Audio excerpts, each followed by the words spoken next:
like Professor Vyas today, how actually design education actually got its, origin here in India. While a lot of schools were primarily looking at arts, science, and commerce, and as mainstream pathways. It was the National Institute of Design, which last year became National Institute of Importance much late. And I feel that design has not been acknowledged in the country, where I feel that we have been very sensitive as a nation in terms of understanding design, but somehow as a pathway, as an education pathway, it got its recognition much later with undergraduate and postgraduate level education. So Professor Vyas, I would like you to share the historical perspective and what relevance did design education have in these last years. And today, when we are looking at the COVID times, people are really understanding that design and design thinking would be really critical in terms of how the new shape, new future is going to look like. So here on to you, Professor Vyas, and welcome once again. I welcome all the participants, all the young people who are looking at a career in design, a lot of educators who are wanting to hear you. They are right from principals to school teachers and also industry people. So welcome, sir, here with us. Thank you very much, Archana ji. Indeed, I'm delighted to speak today to all the guest audience, and I can see that some of acquaintances are also there in the participants. But thank you very much for inviting me, and it's very interesting topic which you have discussed when the challenging time like COVID-19, and it's a complete wake-up call, and we have to rethink that what the future is like. But let me just give you a little historical perspective that how this whole design education has come up. You know, we are in the fourth industrial revolution. The first one was a steam engine in 1784, and time the power started generating with the water and steam, and manufacturing started with the steam power. The second industrial revolution, which is very, very important with the design connectivity, is where the electric motor was invented, and this electric power landed up into mass production. The assembly line, the automobile design started coming in second industrial revolution. IC engine happened during this time, and the design also came this time. So actually, this second industrial revolution for mass production was a very important revolution. And third one was IT. When the computer has come up, the digital spaces started happening, hardware started, and a lot of automation started happening. And in middle of, I would say, around 1960s or so, the third happened. And the fourth was built up on third industrial revolution, which is the digital, what you can cyber space you can talk about, where the physical, digital, biological, all these spheres started merging. And what you were talking about, disruptive, whether it is artificial intelligence, whether robotics, big data, and Internet of Things, all started happening during this particular, and we are into it, and all disruptions are happening, as you mentioned. So let us come to this second industrial revolution. And to be precise, some I think is it muted or not, because some sound is coming in between. So if all of you please mute it, then there won't be any disturbance. Yeah. So this 1919, most of you must be knowing that the design education started from Bauhaus in Germany. We completed 100 years last year, and you might have seen some of these exhibitions which were around different places, about the Bauhaus movement. And Bauhaus was there in existence from 1919 to 1933. And I think this was a major influence on design education. In such a short time, the three campuses were there. They started shifting from one point to another point. And NID came up on the premises, whatever the design pedagogy was used. In fact, it is not NID. All over the world, design schools were influenced with the philosophy of Bauhaus. And the philosophy was the art design and technology. They merged art and technology and architecture and came together as a design thing. Form follow was a major thing which we are still following in most of these cases, and this the easy to use, easy to produce, ergonomically comfortable, looks good. Those are the keywords which were there. And mass production is streamlining, making it very simple. And those things, when they started happening, we are into big trouble because of that, because there is overconsumption started happening on that. So now let me come to the another design school which had come up, was the Ulm Design School. And Ulm Design School was built by the graduate of Bauhaus, and that was in 1953, and that also survives till 1968. And to tell you that the founding faculty of NID, they were trained, Professor Nadkarni, Kumar Vyas, and all were trained in Ulm. So we had privilege of these people to set up the NID 1961. Now here, this gentleman called Charles and Ray Eames were invited in 1958 by the government of India to suggest that what kind of design institute India should have, and they moved around in in India. And I don't know how many of you have seen that India report. This was written in 1958. I would say that India was very contemporary as far as vision was concerned. One side, the technology where the IITs were there, which started almost like the same time as NID. The Indian Institute of Management also started same time as IIT, NID. So design, technology, and management almost started same time. But then the protected economy did not allow design to flourish, and we just started copying and then putting products in the market, and designers were not taking it, we're not into the mainstream of development. So this is one part of the story, that the design was there, design education was there, but it was not given importance for quite some time in NID and IIT Bombay, where I have graduated from, where the schools which remained there for many, many years. When this whole liberalization happens in mid 80s and globalization started happening, when joint ventures, the foreign product started coming and manufacturing in India, then suddenly Indian companies started realizing that our products are 20 years behind what world is taking to. Our automobile, I talk about that. Some of you, some of you are very young, but if you ask your parents that to get Bajaj 150 scooter, you have to remain in line for at least 5-6 years. They only used to get. So it was a seller's market, not buyer's market. And if it is a seller's market, design is not very important, because there are very few manufacturers and there are many buyers were there. When open economy had happened, then this whole idea of design, that we are so much behind, at least 20-30 years behind in Japan, what design was doing actually. And then this was again another wake up call. They say that, okay, now we need more designers. We produce, not even, it's like this survey was happened, I think 5-6 years ago, that you need 10,000 designers per year, and we are not even producing 500 designers per year. That kind of data was there 15 years ago or so. So there was a extreme shortage of designers in this country. And then this whole design education expansion started happening. NID became 5 campus, 4 new NID. NIFT has gone many campuses all over the country. And then the private design schools started coming in. Still, we are not as in terms of number, because this country produces 1.6 million engineers, and the designers, I don't know how many must be coming out, because at least 150 design schools, I feel, are there in the country. So this is basically the background where the design education is started.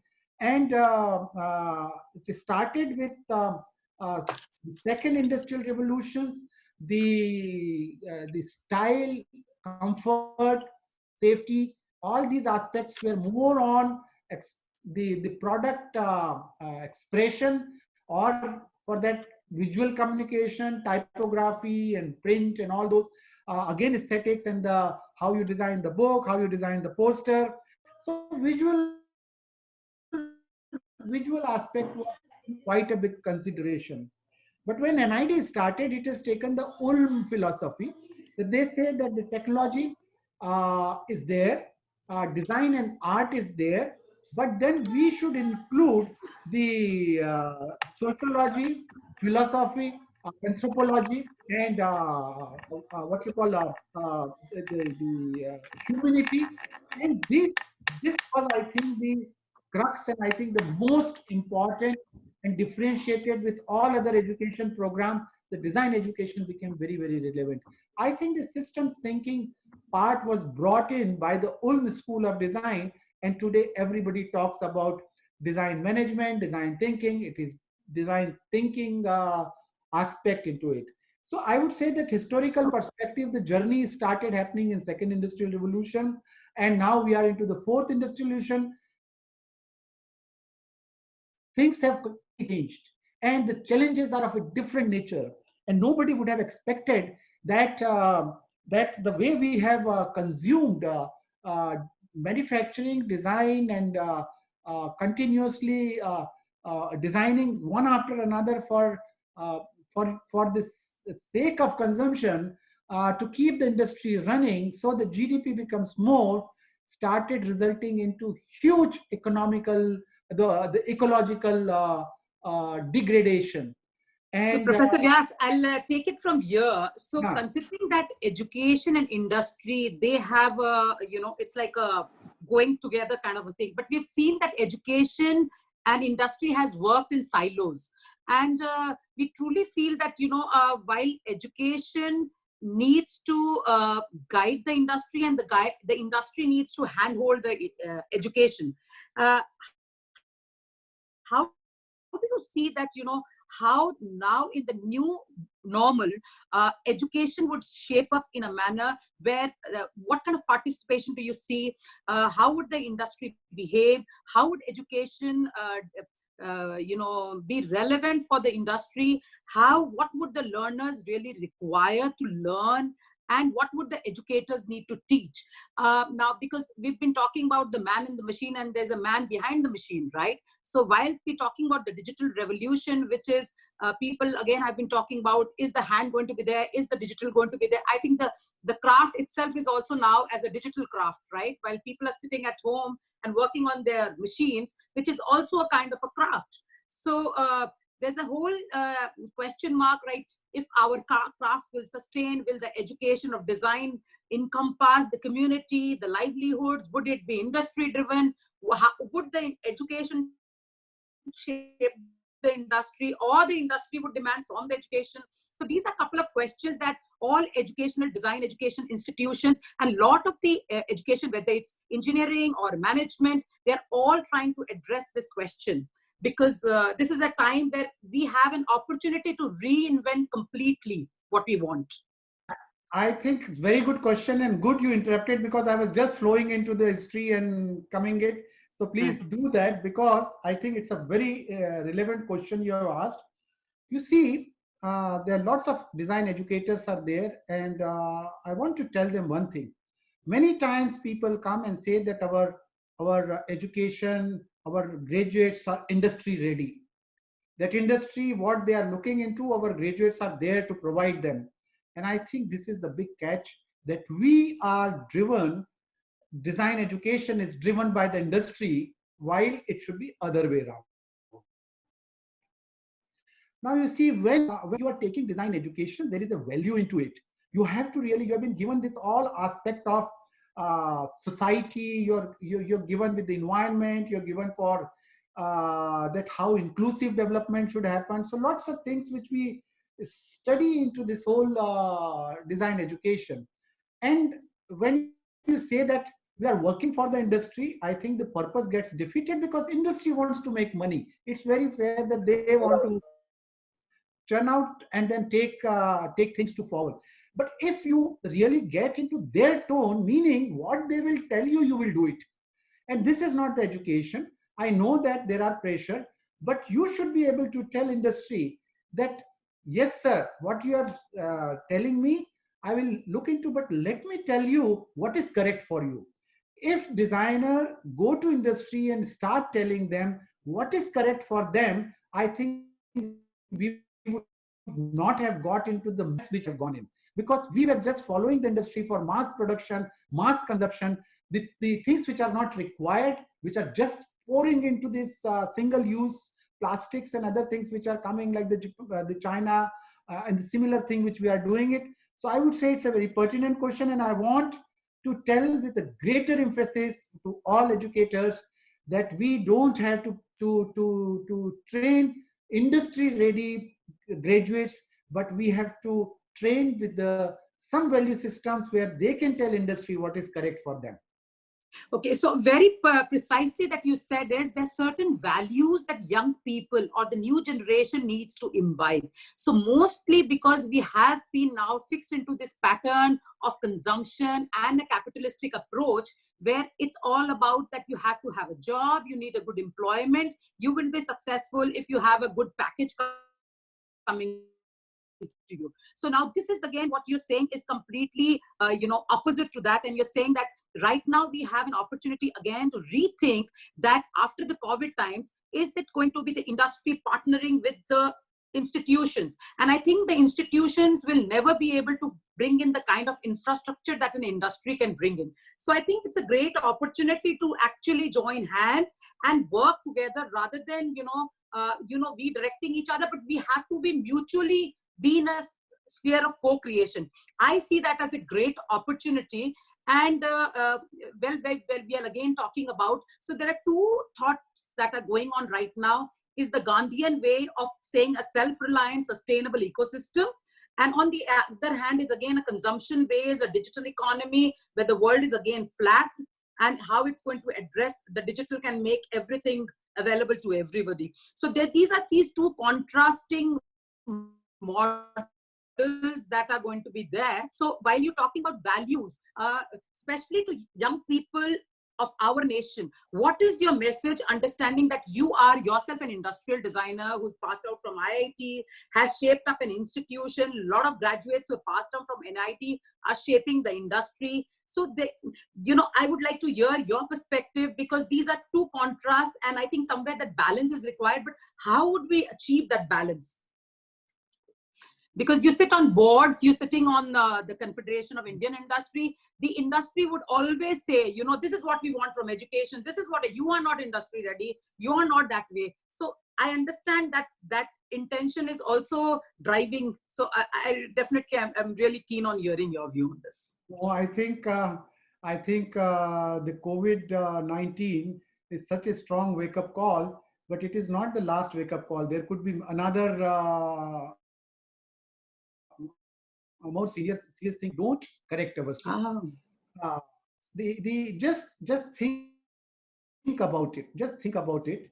That the science and technology and all these things have broken the atom, gone to the moon. They have missed like each and everything they have done on this planet, and it was almost that the human beings have controlled the entire planet. They controlled in a way that there are so many flora and fauna and tiger and elephant and more powerful people, but the human being with their mind, they controlled everything. And it has so happened that this power which they have shown with this technological power and all, that they started almost dictating this planet, that you have to do like this or you have to do like that. Action of time, this all human beings were threatened, the entire species was threatened by this microorganism called COVID-19, and put all these human beings under the house, and all animals are out. It is the reverse zoo which has been created in no time, that just to get empathized that how animal must be feeling when we are putting them behind the lockup room, and then we are under the lockup. So better this we understand that this nobody is above the planet. We say that we need to be the environment friendly, and we should take care of environment. Environment will take care of itself. The earth was planet was there, and planet will be there. We will be gone, and this situation which is there, if we don't behave properly. So I think this wake up call, at least the people like left and right, at least the survival is still there. But tomorrow, look at these garbage heaps which are there on each city where they are dumping things. If tomorrow some virus comes from there which is uncontrollable, what will you do? And this situation will not really forgive you. So now, if you say industry, consumption, all these aspects, there are going to be complete shift in mindset of development, and we will have to really correct ourselves. We will not correct ourselves, policies will come, and there is going to be different mode. But I would say that India is in a better position. And why India is in a better position is that we have more than 5,000 years, or even more than that, the civilization. And that civilization has evolved lot of knowledge which was very sustainable. And the biggest thing which was there was the coexistence with nature, and coexistence with flora, fauna. And it was like we pray everything. India has so many gods, thousands of gods are there. River is a god, tree is a god, animals are a god, everything is god, because we want to interdependent with each other. And I think that kind of connectivity with planet was so strong culturally, that when this industrialization started happening, that we have broken from river and started drinking bottled water. I think this association with nature, with the industrial revolution which has happened, is the biggest I think damage which you can talk about. I would So, say Professor, yes, I get that, and I see a lot of young people are very curious to ask a lot of questions. That what is the kind of career they would have? What is the kind of opportunity in terms of the role of a designer would be, how designers would shape this new future? Because I've been telling young people, you are in the most beautiful time. You know, we have been challenging the stereotype. We didn't want to go by what our parents wanted, what our grandparents wanted, or the way the government is running. So I said, everything is now disruptive, where you have an opportunity of a creation of a new future. You are at the students who are graduating this year. I think they are going to be at the helm of making a whole new possibility for them and themselves and others around them. So, you know, so understanding that what design can do, how design thinking and designers would be instrumental in creating of this new future. I think you are trying to connect people again, like design has been really talking about it's being human-centric. But right now, what I hear from you is you saying it needs to be environment-centric, rather than just being about consumption and fulfilling human needs. And I think that young people who are keen on knowing that, you know, how their careers would shape up, is design education going to serve their motive, which is the best way to go about? I would like you to please share a couple of views. Sure. I see David also, so I want to greet David. Hi, David. Good to see you here. All right. Actually, you see, young people, I want to give one my peace of mind to them. Many of you see, design is, when it was very egocentric, the when you call the designer becomes the hero and coming out with collections and those kind of things, that there is a name of designers and he's making, whether it is garment or whether it is some collection of pottery or some such kind of thing, where it is very much I have created. And those kind of things are, in my view, not going relevant, because you see this arrogance of designer has also created little bit issue about inclusive and connecting with everybody. So the shift which is happening for the young people, I'm telling you that it is from I to we, co-creation. There is nothing like today, many of these fashion designers, I don't want to tell, but they will bring a collection, they will use lots of crafts people, but they will not mention the name of the craftsperson who has worked for them. And this is where I think that the whole value system gets damaged, because the person traditional knowledge, without him, you could not have done anything. But if you would have also walked on the ramp with that crafts person, it would have been a win-win situation. So what I was saying is that time from I to we has come. It's time for co-creation, and it is also time to empathy. Sometimes in India, there's a because there are lots of poor people. India is the second in merit, where you see that the difference between rich and poor is the second highest in the world. The first one is South Africa, second one is India, where the poor are very poor, rich are very rich. And I think the design will have to minimize the gap between rich and poor, meaning we will have to work for the communities and the societies. And this fourth industrial revolution has democratized the technology. It is now, you all are very empowered. When we became graduate, we were not so much empowered, because internet is there, data is there. You just speak out to your phone and all details are on your computer. You have to, you look into this COVID situation, we all are working in our houses. And this is the future, that each one is empowered with the technology. And how you will look into, say for example, handicraft sector, that there's so many skilled people are there. Can you look into cottage industry? Can you look into handloom? They are all, the Mahatma Gandhi, what he was talking 75, 80 years ago, of the khadi concept. And if suppose we would have heard Mahatma Gandhi, we would not have got into this kind of air pollution in Delhi and other places which happen. And khadi, I tell you one thing, hand woven, hand spun, what a beautiful concept. That your everything is hand, and each one is empowered in in their own house, where the looms are there. And you are so much the ecosystem, that you don't have to migrate to city to get a job, because there is a potter, there is a blacksmith, there is a weaver, all needs are there. Now you see 40 days we are locked inside the house. Do you think there is any with minimum thing which we are surviving? We are surviving quite well. We are connected with the world, with the technology. And I don't think that situation with the minimal consumption, we are facing any problem. I think we have to now learn from this, that rather than looking everything into the cities and migrating is really ruin the environment and all, to the great extent. Even the human values and human dignity has gone down.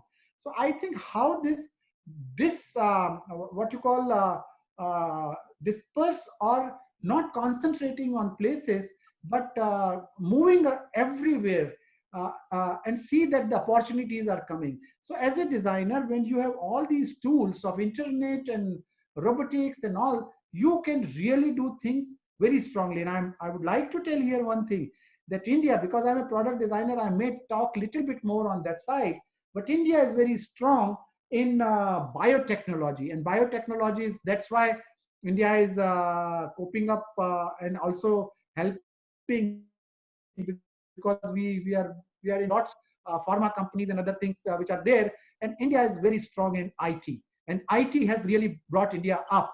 Now this IT and biotechnology, if they come together, they can do miracles. And whether it's smart textile you do, smart garment you do, IT and biotechnology, if you are merging, so the technology certainly we will have to take cognizance of.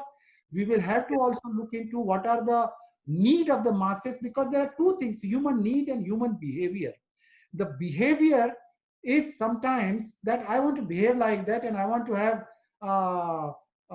and then designers are also fulfilling their behavior, whether it is arrogant behavior, so also fulfilling, or they are modest, also fulfilling. The watch they are making of 200 rupees and watch they are making of 2 lakhs rupees, both of them give time. So I think this behavior modification with design is also becoming very important. So the responsibility aspect, as a future designer, that I'm stopping you to make money. There is enough money if you really, all these people who have ventured in Uber or other telemedicine and other things, that they are making money. A lot of young entrepreneurs have come using technology, coming with the ideas. Look at Fab India. Now, Fab India is a great example, whatever people may say about quality afterwards, but think about that 60 crores, I don't know, I think it has become 3,000 crores. How many people have empowered? So here another thing I want to bring in is a circular economy.